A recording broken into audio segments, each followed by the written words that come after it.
Estamos en el capítulo 1. David nos dio una introducción, mi papá dio el segundo punto y hoy vamos a iniciar un tercer punto, pero siempre estamos todavía en el capítulo 1. Y yo quería introducir hoy la charla con un personaje, pero ahí se ve bien. ¿Saben quién fue este personaje? No lo van a sacar, podrían haber sido muchos, pero él fue Martín Lutero. Martín Lutero nació en Alemania en 1483 y murió en 1546 a la edad de 63 años. Cuando era joven, él nació en una familia realmente humilde. Entonces el padre le dijo, mira, la chance que tenés de tener un apellido de renombre es si estudias derecho, abogacía.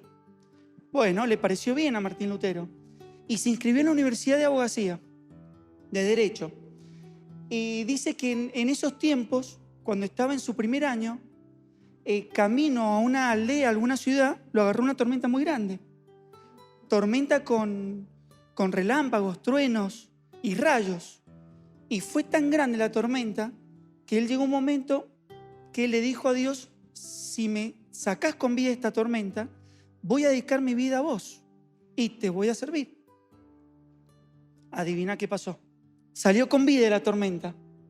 ¿Qué es lo que hizo? Cumplió con su palabra. Se inscribió en un monasterio y se puso a estudiar la palabra de Dios. A tal punto empezó a estudiar la palabra de Dios que empezó a ver que la religión que se vivía en ese tiempo, el catolicismo, hacía muchas cosas que no estaban conforme a la palabra.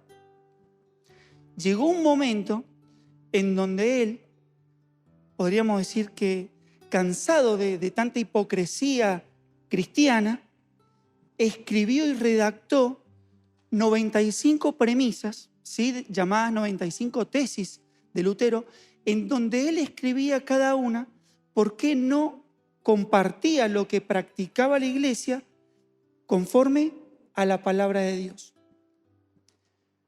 Fue así que hizo una revolución en la iglesia cristiana en Europa.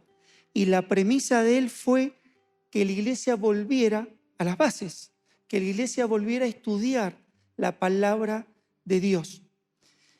Y en su premisa número 62, porque a ver, de las 95 tesis, la gran mayoría tiene que ver con la indulgencia. ¿Saben lo que era eso? La cumbre eclesiástica vendía el perdón, inclusive vendía el perdón para los muertos. Esto se hizo a modo de excepción, pero como fue un negocio tan rentable, imagínense, ¿quién no quería comprar la vida eterna? El perdón de pecado. ¿Te imaginas? Era un negocio bastante rentable, cosa que Martín Lutero desbarató. Pero en su premisa número 62, miren lo que dice. El verdadero tesoro de la iglesia es el sacrosanto evangelio de la gloria y la gracia de Dios. El verdadero tesoro de la iglesia es la palabra. Por eso Lutero pudo tirar abajo un montón de prácticas que no estaban conformes a la palabra. Y con esta introducción quería entrar en el tema de hoy, que es una vida conforme a la palabra de Dios. Y esto lo vamos a encontrar en Santiago capítulo 1, del versículo 19 al 27. Y lo vamos a leer. Dice así. Por esto, mis amados hermanos, todo hombre sea pronto para oír, tardo para hablar, tardo para irarse, porque la ira del hombre no obra la justicia de Dios. Por lo cual, desechando toda inmundicia y abundancia de malicia, recibid con mansedumbre la palabra implantada, la cual puede salvar nuestras almas. Pero sed hacedores de la palabra y no tan solamente oidores, engañándoos a vosotros mismos. Porque si alguno es oidor de la palabra, pero no hacedor de ella, este es semejante al hombre que considera en un espejo su rostro natural. Porque él se considera a sí mismo y se va, y luego olvida cómo era. Mas el que mira atentamente en la perfecta ley, la de la libertad, y persevera en ella, no siendo oidor olvidadizo, sino hacedor de la obra, este será bienaventurado en lo que hace. Si alguno se cree religioso entre vosotros y no refrena su lengua, sino que engaña su corazón, la religión de tal es vana. La religión pura y sin mancha delante de Dios el Padre es esta: visitar a los huérfanos y a las viudas en sus tribulaciones y guardarse sin mancha del mundo. Vamos a orar. Gracias, Señor, te damos en esta mañana porque nos acercamos a tu palabra, entendiendo, Señor, que es santa. Por eso, Señor, te rogamos que tú limpies nuestra mente, nuestro corazón, nos purifiques con hisopo, Señor, para que tu espíritu pueda estar hablando a nuestro espíritu tus verdades. Gracias por este tiempo. Oramos en el nombre del Señor Jesús. Amén. Esta porción de la palabra de Dios se puede dividir en 3 puntos. Nunca cambié. Primer punto, aceptando la palabra de Dios. Esto lo encontramos en los versículos 19 al 21. Cuando nosotros empezamos la lectura dice, por esto, mis amados hermanos. Este por esto está haciendo referencia al versículo anterior. Entonces tenemos que ir al versículo 18. El versículo 18 dice así: Él, de su voluntad, nos hizo nacer por la palabra de verdad. ¿Qué es lo que está haciendo acá Santiago? Está diciendo, queridos hermanos, como Él nos hizo nacer por su palabra, debemos ser prontos para oír, tardos para hablar, tardos para enojarse. Entendiendo el cristiano que hemos sido nacidos de nuevo, es que Santiago va a hacer una exhortación a la iglesia. ¿Saben cuántas exhortaciones, cuántas advertencias tiene el libro de Santiago? 54. ¿Esto de qué nos habla? De la autoridad que tenía Santiago. Él era pastor. Por eso, con mucho cariño, como decía el domingo pasado mi papá, con mucho cariño, queridos hermanos amados, pero venía la exhortación, la advertencia. Y la primera advertencia, ¿cuál es? Es el llamado a oír la palabra de Dios. Debemos ser prontos para oír la palabra de Dios. ¿Qué significa prontos para oír? Es la disposición del corazón. Es poner atención a las Escrituras. El verbo oír en el griego también involucra el verbo obedecer. Cuando vemos la palabra oír, lleva de la mano, o debe llevar de la mano, la obediencia. Ahora, sabemos que escuchar es fácil o es difícil. Es difícil escuchar. Oír necesita de poner interés en lo que la otra persona nos va a decir. Pero debemos entender esta gran verdad que está en 2 Timoteo 3, 16. Toda escritura es inspirada por Dios. Cuando nosotros nos acercamos a la palabra, tenemos que ser prontos para oír, porque entendemos que esta palabra es palabra de Dios. útil para enseñar, útil para redarguir, para corregir y para instruir en justicia. Dice Proverbios 1:5, el sabio en la medida que oye aumenta su saber. Dice otro proverbio, aun cuando el necio calle, pasa por sabio. Queridos hermanos, debemos aprender a oír.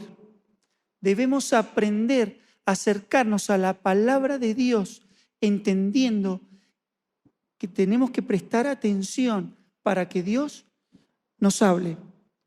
Segunda advertencia.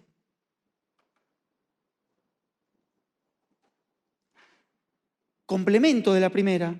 Tenemos que ser prontos para oír, pero lentos para hablar. Zenón, un filósofo, decía, tenemos 2 orejas y una boca. Era bastante inteligente. A fin de que escuchemos más y hablemos menos. El escritor está haciendo un llamado a esto, a escuchar más y hablar menos. Sin dudas que Santiago conocía todos los libros sapienciales, todos los libros de la sabiduría, escritos ¿por quién? Por Salomón.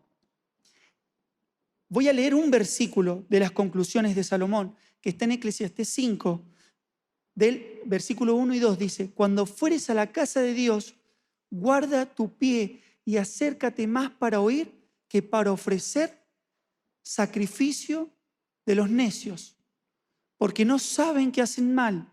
No te des prisa con tu boca, ni tu corazón se apresure a proferir palabra delante de Dios, porque Dios está en el cielo y tú sobre la tierra. Por tanto, sean pocas tus palabras. Hay muchísimos versículos. Hay otro que dice, en la multitud de palabras no falta el pecado.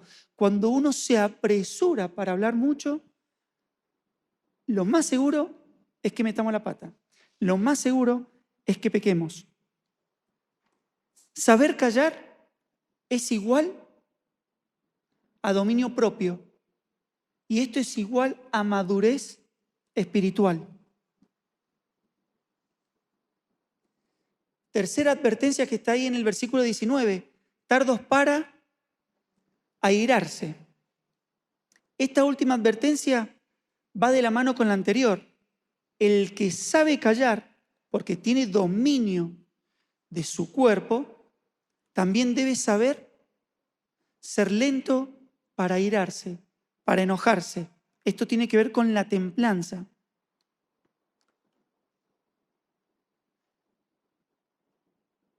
Me encanta este versículo, Proverbios 16:32. Mejor es el que tarda en airarse que el fuerte, y el que se enseñorea de su espíritu que el que toma una ciudad. ¿Saben lo que está diciendo el Señor? La verdadera fortaleza del hombre no consiste en la expresión de la ira, no consiste en que uno explote en esos arrebatos de ira y quiera mostrar su fuerza, sino en la capacidad para reprimirla.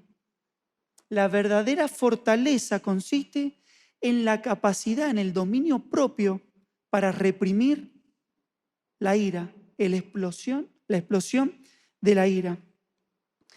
¿Y saben qué?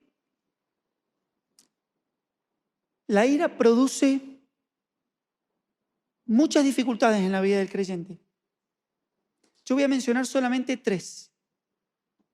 Primero, estorba las oraciones. 1 Timoteo 2:8.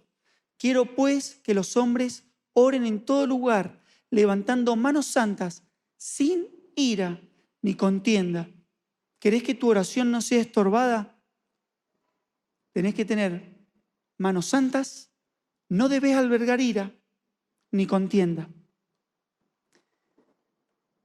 Segunda dificultad, da oportunidad al diablo. Eso lo encontramos en Efesios 4, 26 y 27, versículo muy conocido. Airaos, pero no pequéis. No se ponga el sol sobre vuestro enojo, ni deis oportunidad al diablo. Cuando uno se enoja y permanece enojado, fíjate que el Señor no impide que nos enojemos. ¿El Señor Jesús se enojó en alguna oportunidad? Y vaya que se enojó. ¿Cómo habrá sido el enojo que tuvo el Señor Jesús? Que armó un látigo. ¿Se acuerdan cuando llegó al templo y encontró todas las mesas de los cambistas? No les dijo el Señor, queridos hermanos, ¿les parece bien que se vayan del lugar? No, dice que se tomó tiempo, armó un látigo y que se enojó, dio vuelta a la mesa de los cambistas, pero ¿saben a diferencia nuestra? No pecó. Por eso es importante, airaos, pero no pequéis. En tercer lugar, elimina bendiciones. Puse un solo ejemplo, el ejemplo de Moisés. ¿Se acuerdan en qué oportunidad Moisés, en un arrebato de ira, se perdió de la bendición de Dios?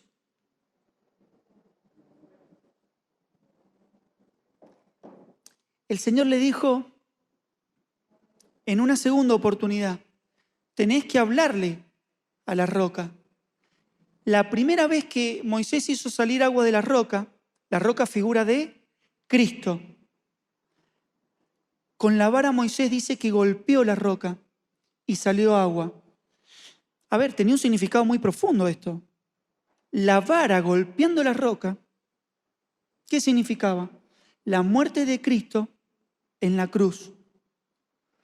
Por la muerte de Cristo vertía agua y daba vida. Por eso cuando Dios le da la orden, bueno, van a tomar agua, ¿la podía volver a golpear a la roca? No, porque el sacrificio de Cristo fue perfecto, una vez y para siempre. Y le dice, debes hablarle a la roca. Pero Moisés estaba tan enceguecido con el enojo que tenía hacia el pueblo que fue y golpeó la roca. ¿Qué pasó? ¿Qué bendición se perdió Moisés? Entrar a la tierra prometida. Qué triste, hermanos, que a veces en nuestros arrebatos de ira perdemos bendiciones que Dios tiene para nosotros. Versículo 20. Porque la ira del hombre no obra la justicia de Dios.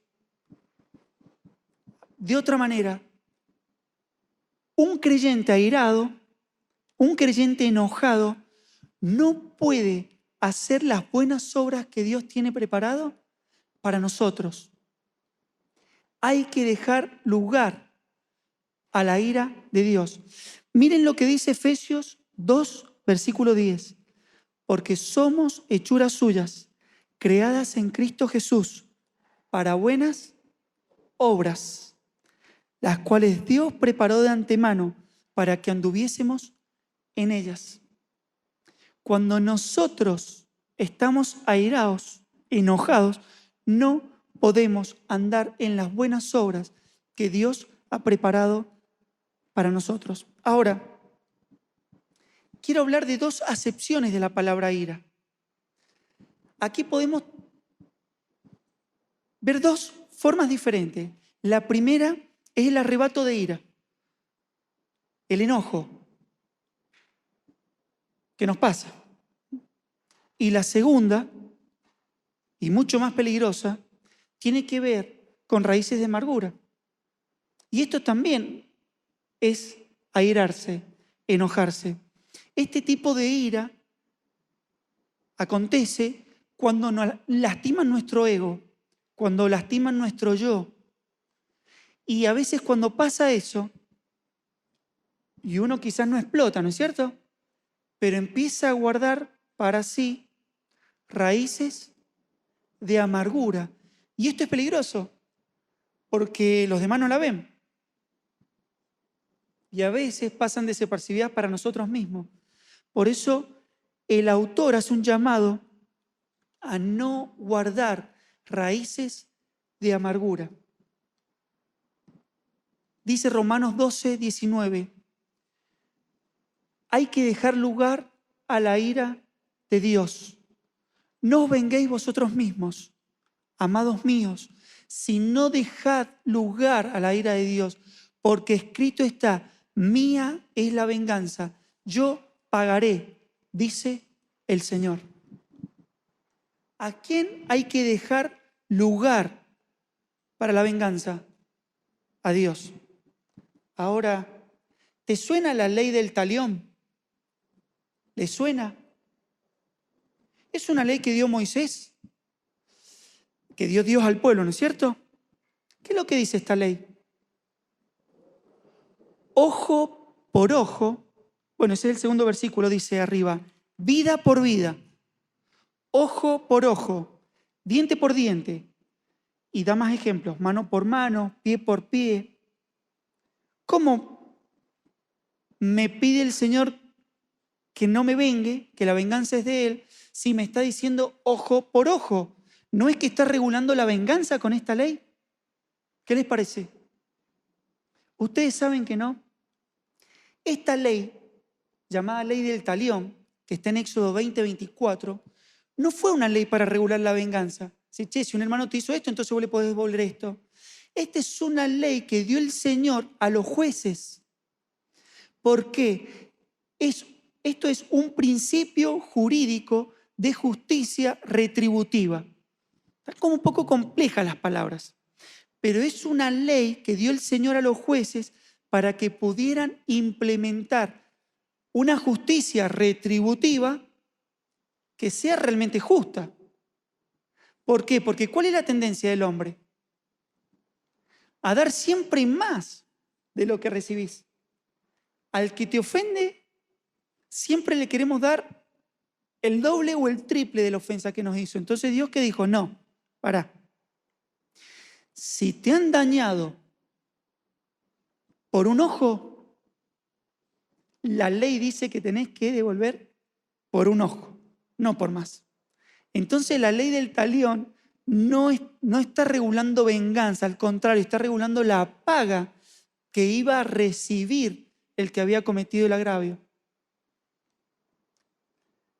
Por eso puede decir Levítico 19:18, no te vengarás, ni guardarás rencor a los hijos de tu pueblo, sino amarás a tu prójimo como a ti mismo.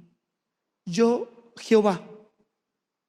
Y esto lo vuelve a traer Jesús, sí, en el Sermón del Monte.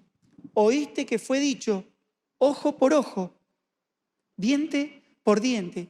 Pero yo os digo, no resistáis al que es malo, antes a cualquiera que te hiera en la mejilla derecha, vuélvele también la otra.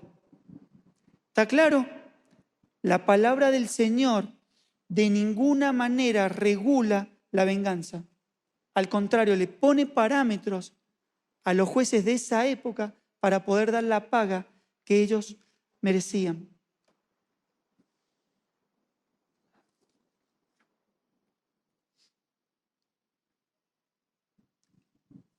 Por eso hay que dar lugar a que sea Dios.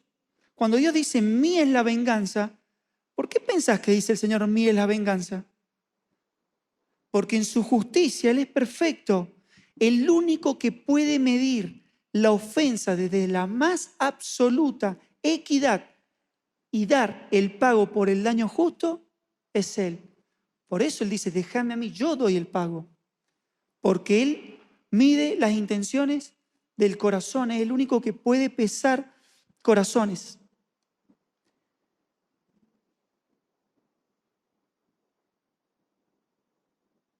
Versículo 21. ¿Qué decía el versículo 21?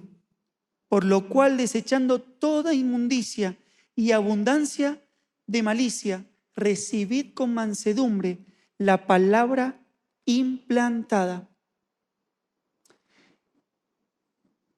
Desechando. ¿Qué significa desechando? Que tenemos que descartar. Pero este verbo desechar es para siempre, es descartar para siempre, desechando toda inmundicia. ¿Qué es inmundicia? Es todo lo que es moralmente sucio, corrompido, todo lo que es despreciable para el cristiano. Se usa metafóricamente acá para hablar de impureza moral.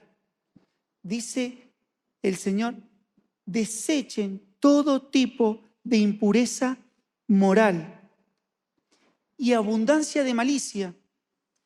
A ver, esto se puede malinterpretar. Abundancia de malicia, ¿qué significa? No es mucha maldad, es todo resto de maldad. Dice, tenés que desechar toda impureza moral, todo lo que viene desde adentro, pero no solamente eso, sino todo resto de maldad. Y recibir con mansedumbre, dice, tenés que desechar definitivamente y recibir definitivamente con mansedumbre la palabra implantada. ¿Qué es mansedumbre? Con un corazón sumiso, con un corazón que acata las órdenes del Señor. Eso es recibir con mansedumbre. La palabra implantada. ¿Qué es esto de palabra implantada? Implantada significa plantada dentro. ¿Cuándo? ¿Cuándo fue plantada la palabra? Bueno, en el momento de la regeneración, en el momento que nosotros pudimos entender el mensaje de la cruz y aceptar que Cristo murió por nuestros pecados. Ahí implanta en nuestro corazón, como decían las profecías, cambiaré su corazón de piedra y pondré un corazón de carne. Ahí planta su palabra en nosotros. Y esto también tiene que ver y viene a colación con la parábola del sembrador. Dice que el sembrador salió a sembrar y parte de la semilla cayó en buena tierra. ¿Qué es la tierra en nuestro corazón? Cuando la palabra se planta, esto es una alegoría que se planta la palabra, era muy común del griego usar este tipo de ejemplos. ¿Qué hace cuando vos plantás una planta? Empieza a echar raíces. Y cuando cae la semilla en buena tierra, dice que echó raíces, creció y llevó fruto. Esa es la palabra implantada. Debemos recibirla con mansedumbre.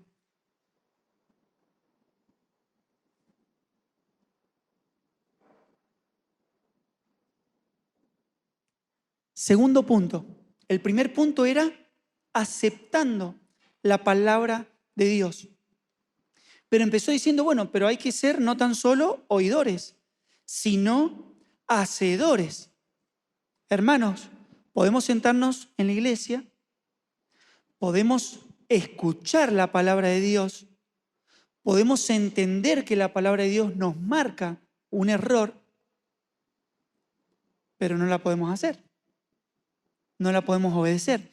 Y este segundo punto es obedeciendo la palabra de Dios. Vamos a leer del versículo 22 al 24. Pero sed hacedores de la palabra y no tan solamente oidores, engañándoos a vosotros mismos, porque si alguno es oidor de la palabra, pero no hacedor de ella, este es semejante al hombre que considera en un espejo su rostro natural, porque él se considera a sí mismo y se va y luego se olvida de cómo era. La palabra no solamente exige, el Señor no solamente exige que escuchemos atentamente, sino que la practiquemos. Fe puesta en obras, fe en acción. Si pudiéramos resumir el libro de Santiago, ¿cuál sería el lema de Santiago? Fe en acción. Debemos poner lo que profesamos con nuestros labios acerca de nuestra fe, lo debemos poner por obras. El creyente no debe conformarse con recibir y conocer la palabra de Dios, sino debe obedecer y practicar sus instrucciones. En el Sermón del Monte, David mencionó esto. Santiago tiene muchas similitudes con el Sermón del Monte. Miren lo que dice el Señor en el capítulo 7 de Mateo, versículo 24 al 26. Es muy conocido esto. Dice, cualquiera pues que me oye estas palabras y las hace, le compararé a un hombre prudente que edificó su casa sobre la roca. Y vino la lluvia, vinieron los vientos y golpearon con ímpetu aquella casa. ¿Y qué pasó? No cayó porque estaba fundada sobre la roca. ¿Y qué pasó con el que escuchó la palabra del Señor y no la hizo? Fue semejante al que hizo su casa sobre la arena. Vino la tormenta y fue grande su ruina. De la misma manera, el Señor en la epístola de Santiago está diciendo, todo aquel que oye la palabra de Dios, lo compararé a alguien que se mira en un espejo. En aquella época, los espejos no estaban como ahora colgados en una pared, estaban puestos en una mesa. Por lo tanto, había que inclinarse para mirarse. Y eran básicamente los espejos metales pulidos. Y ellos se acercaban al espejo y se miraban. Y dice, el que oye la palabra y no la hace, lo voy a comparar a alguien que se mira en ese espejo y luego se va y se olvida cómo era. Ahora, qué hermoso que es que la palabra de Dios se compara a un espejo. Cuando te acercas a la palabra de Dios, ¿qué te muestra el Señor? Lo conoces a Él y te conoces también a vos, porque la palabra de Dios refleja tu pecado. Por eso dice Romanos 3:20 en su segunda parte, por medio de la ley es el conocimiento del pecado. Cuando vos te acercás a la palabra de Dios, te empezás a sentir con pecado, te empezás a sentir sucio. Me gustó el ejemplo también de que la palabra de Dios alumbra nuestro camino. Y ahí recuerdo un ejemplo muy lindo que era una habitación que estaba a oscuras. Entonces, a oscura la habitación, ¿cómo está? Ordenada. Y prendés la luz y empezás a ver todo el lío, ¿no? Las telarañas, el desorden. Bueno, de la misma manera la palabra de Dios, cuando te pones frente a la palabra de Dios, a modo de espejo, a modo de luz, realmente muestra la miseria del hombre. Vos podés decidir si cambiar tu conducta o irte y olvidarte de cuáles son tus defectos o apagar la luz y no ver más el desorden. Ahora, ayer saben que estaba meditando también que cuando la palabra de Dios te dice que es un espejo, y bueno, todos tenemos la experiencia del espejo, ¿no? En la mañana antes de salir de la casa, creo que todos pasamos por delante de un espejo y nos empezamos a ver. El espejo, ¿qué figura muestra? Es obvia la pregunta que hago, ¿no? Muestra tu figura. Pero tenemos la tendencia a veces, cuando escuchamos la palabra de Dios, ese palito, qué bien que le vendría a mi esposa, a mi esposo. O al de atrás, justo para el de atrás. Pero la realidad es que la palabra de Dios es un espejo que señala tu error, no el de los demás. Por eso, ¿cómo nos tenemos que acercar a la palabra de Dios? Con mansedumbre, con un corazón sumiso, inclinándonos para ver atentamente la palabra de Dios. Versículo 25. Mas el que mira atentamente en la perfecta ley, la de la libertad, y persevera en ella, no siendo oidor olvidadizo, sino hacedor de la obra, este será bienaventurado en lo que hace. En contraste del que se miró en el espejo y se fue y se olvidó de cómo era su rostro, tenemos acá el cristiano que mira atentamente a la ley de Dios. Mirar atentamente a ese espejo, inclinarse con mansedumbre a la palabra de Dios. Esto es comprobar si tu conducta está conforme a su palabra. ¿Te ha pasado cuando empezás a leer la palabra de Dios, cómo la palabra de Dios empieza a guiar tus pasos? Yo una vez conté un ejemplo que fue fuerte para mí. Me hizo un trabajo un hermano, creyente. Me hizo un trabajo, un gran trabajo. Y digo, hasta que no me lo termine, no le cancelo. ¿Es lo que se hace o no? Es lo que hice. Y no me lo terminó. ¿Qué hice yo? Y no le pagué. Entonces empezó como una disputa. Que pagame, no, que terminame. No, que si no me pagas no te termino. Y es que si no me termina no te pago. Si el que tiene la plata soy yo. Y empezó esa disputa.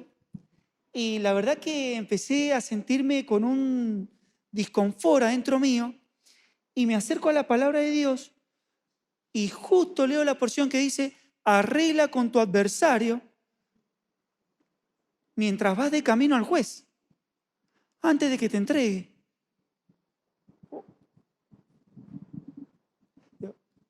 Señor, ¿por qué tengo que arreglarle antes?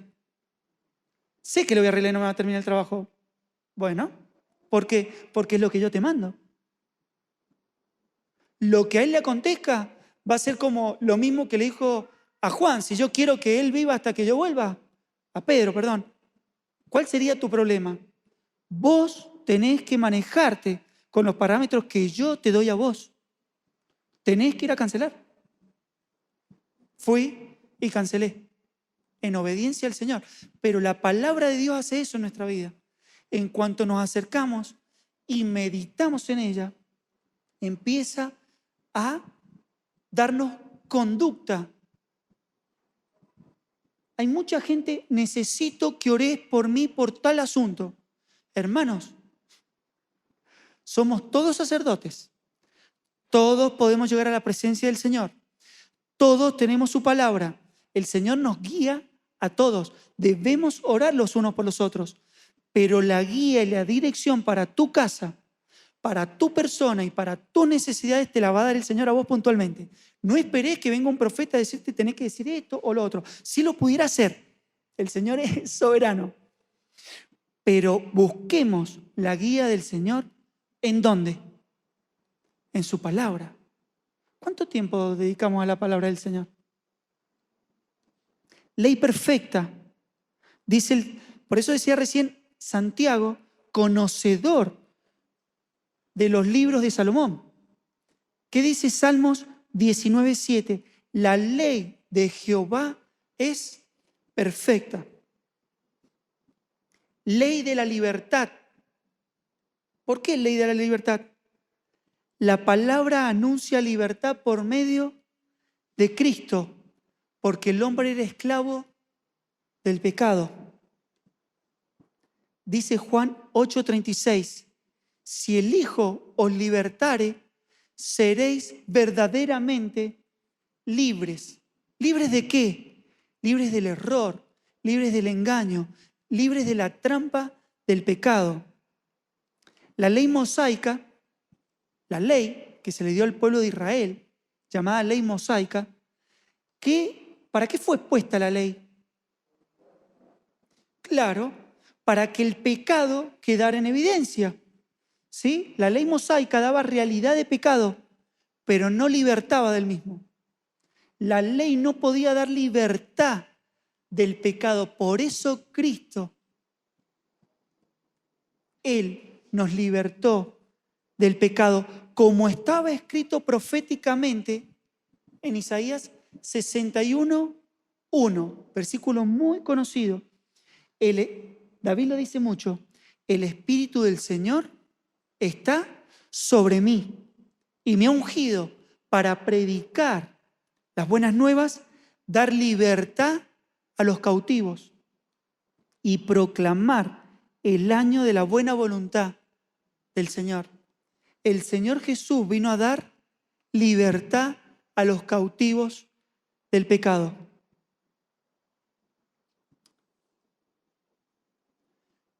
Perseverar en ella y persevera en ella. Debemos perseverar. ¿Qué significa perseverar? Debemos ser constantes. ¿En qué? En la palabra. Hermanos, ¿perseveramos en la palabra del Señor? Esto tiene que ser un llamado. ¿Cuánto leemos de la palabra del Señor semanalmente? Deberíamos avergonzarnos realmente de lo poco que le dedicamos a la palabra del Señor. Debería darnos vergüenza si por ahí hacemos un chequeo. ¿Cuántos libros hemos leído en este tiempo? Hay hermanos que vivimos de versículos, del pan de vida. Leemos el versículo, un versículo bonito. Espera en el Señor, confía en Él y Él hará. Y gracias, Señor. Hermanos, debemos perseverar en la palabra del Señor. Debemos comernos la palabra del Señor. Perseverar, ¿sabe de qué me habla? De carácter. La perseverancia se forja. Es como el carácter. Nadie nace perseverante. ¿Quién nació con tendencia a la lectura de la Biblia? A comerse la Biblia. Nadie. Pero la perseverancia en la palabra va haciendo y empieza a forjar en nosotros un carácter que de pronto no te conformás con un versículo. Como dice Pablo, ya deberían estar comiendo vianda y siguen tomando leche. Entonces, cuando uno persevera en la palabra de Dios, te das cuenta que leer el Proverbios 1 y Salmo 1, porque siempre que empezamos un plan de lectura empezamos por Proverbios 1, Salmo 1. Ya no te sacia, ya no te satisface un vaso de leche. Necesitas comer carne, vianda, necesitas comerte la palabra, perseverar en ella. Será bienaventurado. Sin dudas que el creyente que se inclina a mirarse en la palabra de Dios para obedecerla, entendiendo que es perfecta, que da libertad y persevera en eso, ¿cómo va a ser? Bienaventurado. ¿Te cabe alguna duda que vas a ser bienaventurado si uno hace esto? Que no te quepa la menor duda. ¿Y sabés qué significa bienaventurado? Me encantó esta definición. Feliz en lo íntimo. Eso es ser bienaventurado. Feliz en lo íntimo. El verdadero creyente es una persona que vive con gozo, que vive feliz. No que pone una sonrisa en la iglesia. ¿Cómo estás, hermano? Bien, de gloria en gloria. Y realmente son gruñones, están enojados con ellos mismos, están enojados con las personas que los rodean. El creyente verdadero es feliz en lo íntimo. Son esas personas que, ¿me dijiste algo? No, estoy cantando. ¿Te ha pasado? ¿Te ha pasado eso? Personas que están cantando o que están orando en el día y que están felices. Hermanos, fruto del Espíritu es gozo. Cuando uno se acerca a la palabra de Dios y el Espíritu del Señor te empieza a llenar, ¿te cabe alguna duda que vas a ser bienaventurado? ¿Que vas a estar gozoso? ¿Que vas a estar feliz? ¿Cómo es tu carácter? ¿Cuántas veces nos escondimos? Ah, no, porque yo soy así. Yo soy muy idiota, yo me levanto idiota, a mí no me gusta que me hablen cuando me levanto. Estas cosas me ponen de muy mal humor. Siempre nos excusamos. El que persevera en la palabra del Señor es un cristiano feliz. Otra definición de bienaventurado es 3 veces feliz. Es raro, ¿no? Es como felicidad al cubo. No se puede medir la felicidad. Pero me encantó esta definición. Feliz en lo íntimo. Cuando vos estás solo en tu habitación, cuando estás orando, ¿cómo sos? ¿Estás feliz? ¿Estás gozoso? La gente que te rodea en lo íntimo puede decir, es una persona feliz. Qué hermoso que podamos ser así. Esto contrasta con la otra realidad, que es la esclavitud religiosa.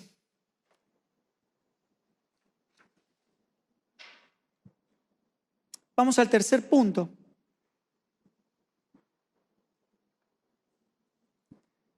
Que es el versículo 26 y 27. Y acá vamos a ver lo que es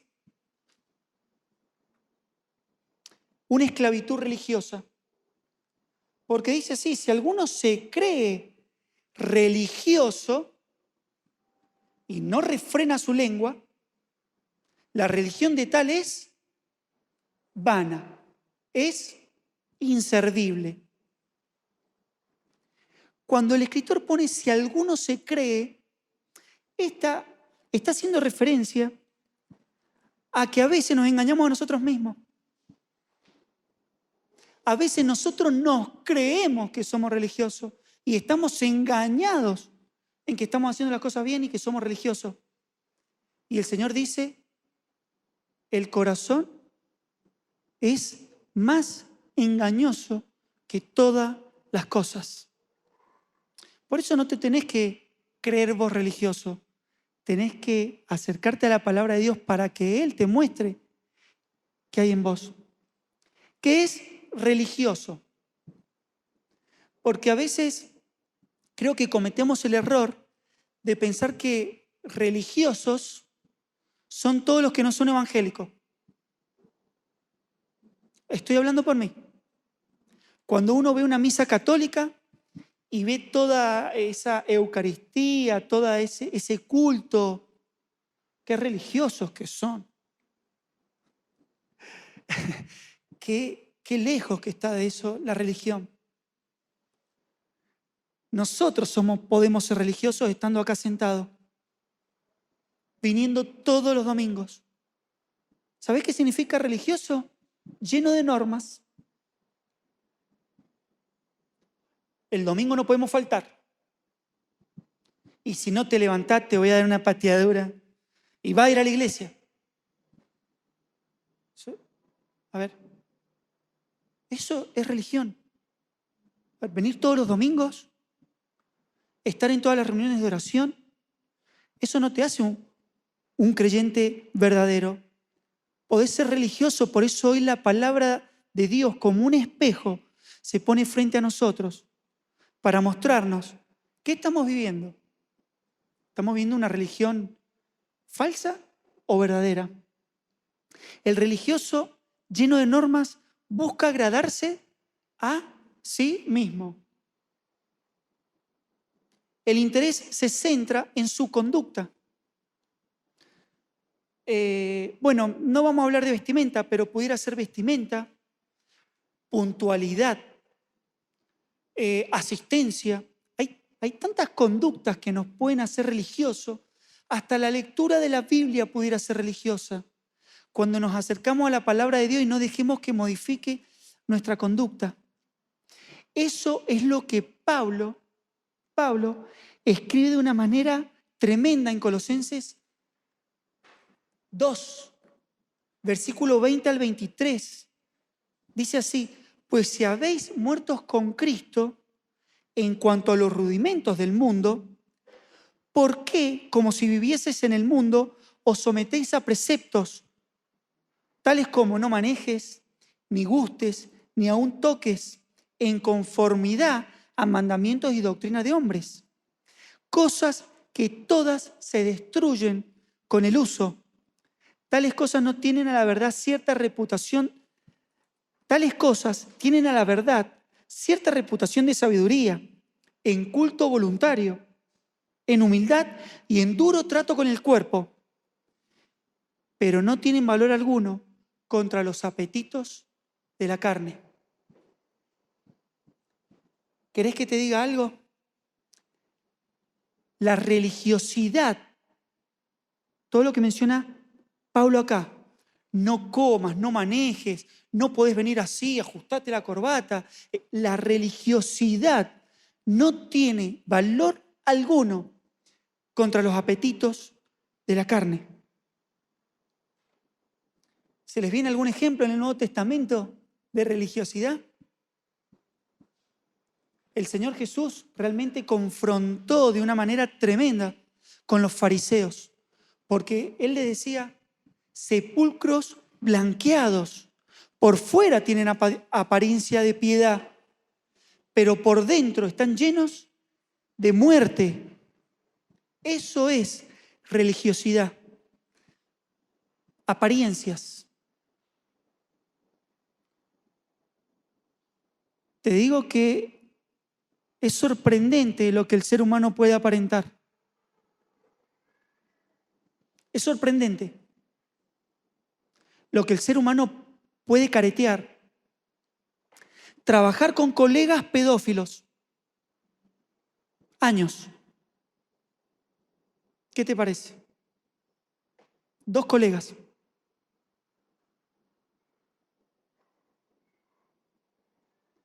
Porque aparentan piedad. Y de pronto, ¿sabés lo que dijo una persona cuando lo confrontaron con la verdad? Abusador de niños. Tengo un monstruo adentro, dijo. Yo no lo puedo controlar. Hermanos, a veces tan astuto Satanás que te puede hacer vivir una vida cristiana de apariencia, de religión, pero en lo más profundo de tu interior podés albergar cosas que son tremendas, perversas, abundancia de malicia, corrupción, moralmente corrompido. Por eso nos tenemos que acercar a la palabra de Dios con mansedumbre. Con mansedumbre significa, Señor, lo que vos mostrés que adentro mío está mal, lo vamos a cambiar. La palabra te dice, no mientas y sos mentiroso. Hoy te vas confrontado con la palabra, Señor, yo no puedo mentir nunca más. Porque cuando decía el verbo desechando toda malicia, toda inmundicia, ese verbo desechando lleva la connotación de desechar para siempre. No es bueno, de vez en cuando está permitido una mentirita, está permitido un video. No, hermano, desechar es para siempre, deshacerse, no volver, como dice Pablo, a los rudimentos de la carne.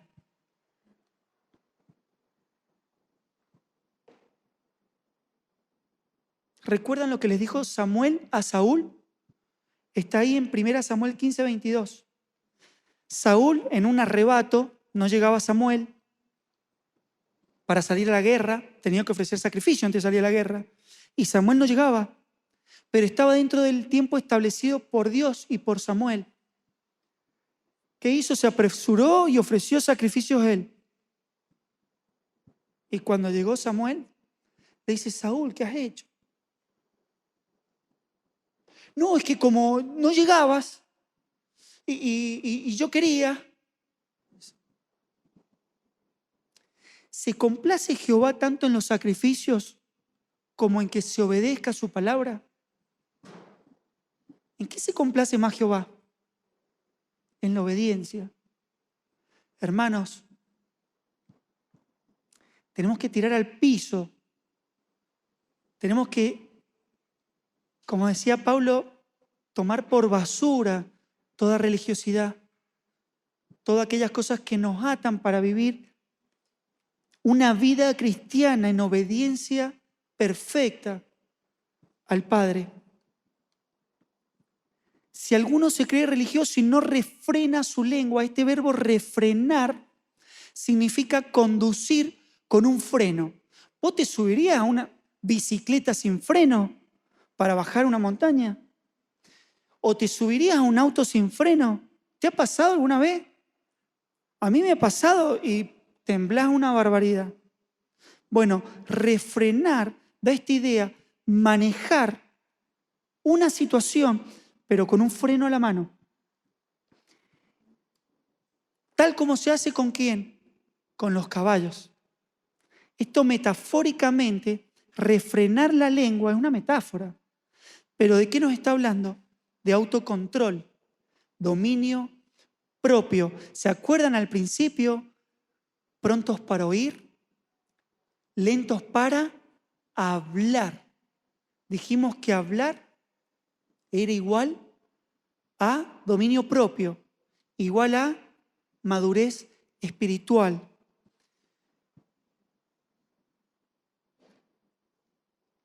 Efesios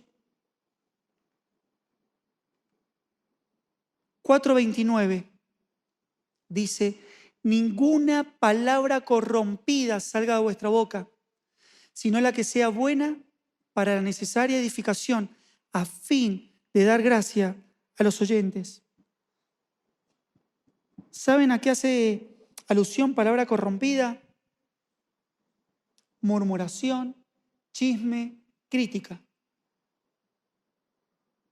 ¡Qué vergüenza! ¿Eh? ¡Qué vergüenza! Te digo, a veces son parte de la Biblia que nos gustaría como borrar. Y más cuando te parás acá adelante. ¿Cuántas veces hemos murmurado? ¿Cuántas veces hemos chismeado? Y criticado, ni hablar. Y viene el Señor y te dice: ninguna palabra corrompida salga de tu boca, sino la que sea buena para la necesaria edificación, a fin de dar gracia a los oyentes. Tenemos que trabajar en esto. ¿Y sabés qué pude entender hace un tiempo atrás? Que cualquier esfuerzo humano, cualquier esfuerzo carnal para cumplir la palabra de Dios, vas a fracasar. Vamos a fracasar. La única forma de poder cumplir con todos estos preceptos es cuando el Señor es el que se pone delante tuyo y es el que pelea tus batallas. Por eso necesitamos ser llenos del Espíritu. Por eso el creyente lleno del Señor es el creyente que puede responder de la manera adecuada en diferentes situaciones. Dice, engaña su corazón. El versículo, sigamos leyendo. Si alguno se cree religioso entre vosotros, el 26, y no refrena su lengua, engaña su corazón. Dice Jeremías 17:9, ya lo mencionamos. Engañoso es el corazón más que todas las cosas. ¿Quién lo conocerá? Solo tú, Jehová. La religión de tal es vana. Ese tipo de religión no sirve. Hoy, si estamos viviendo una religión de este tipo, hoy te estás enfrentando con una verdad dolorosa.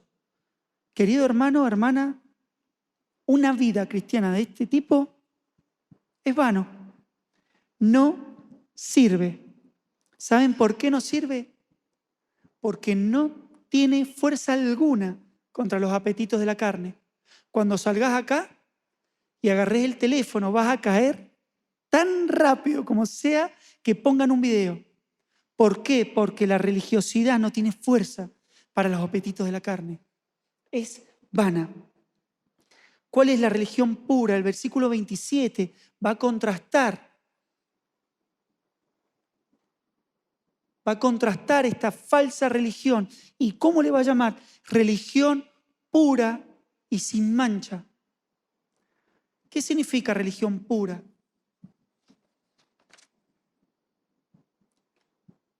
Es el creyente que vive una vida conforme a la palabra de Dios. No nacemos con una religión pura, pero la debemos practicar. Porque ¿qué es lo que hace la palabra de Dios en nuestra vida? Nos purifica. Y de eso se trata. ¿Querés vivir una fe verdadera? Bueno, la palabra de Dios tiene que purificar nuestro corazón, nuestra mente. sin mancha, incontaminada, ayudando a huérfanos y a viudas en sus tribulaciones. Sabemos que en aquella época, en la época de Jesús y más atrás, tanto los huérfanos como las viudas realmente eran personas desvalidas, ¿no? Ahí tenemos el libro de Ruth, ¿sí? Y Dios pone un énfasis muy especial sobre huérfanos y viudas. Miren lo que traje, algunos versículos, hay muchos, ¿eh? Salmo 68:5, Padre de huérfanos y defensores y defensor de viudas es Dios en su santa morada. Salmo 146:9, Jehová guarda a los extranjeros, al huérfano y a la viuda sostiene. Cuando la palabra de Dios dice que la religión pura es aquella que visita a los huérfanos y a la viuda, la religión pura es aquella que el cristiano ejerce cuando ayuda al necesitado. No podemos hacer oídos sordos a la necesidad de nuestros hermanos. Eso le llama el autor religión pura, estar atento a las necesidades de nuestros hermanos. La verdadera religión consiste en ayudar a los demás. Dice 1 de Juan 3:18, hijitos míos, no amemos de palabra ni de lengua, sino de hecho y en verdad.